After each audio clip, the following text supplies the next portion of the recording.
Hello বন্ধুরা, সবাই কেমন আছো? আশা করি ভালো আছো। শুভ মকর সংক্রান্তি, অনেক অনেক শুভেচ্ছা। সবাই ভালো থাকবেন। বামনি বানাচ্ছি, ভাবলাম সেটা তোমাদের সঙ্গে শেয়ার করি। তোমরা কীভাবে বানাও প্লিজ কমেন্ট করো। আমাদের এভাবে বানাতে হয়।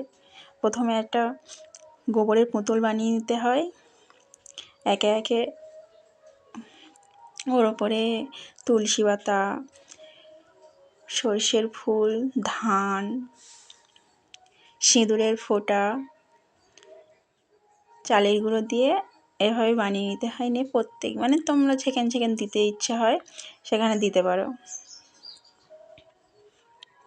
দেখো কীভাবে বানাচ্ছি, তোমরা কেমন বানাও প্লিজ কমেন্ট করো।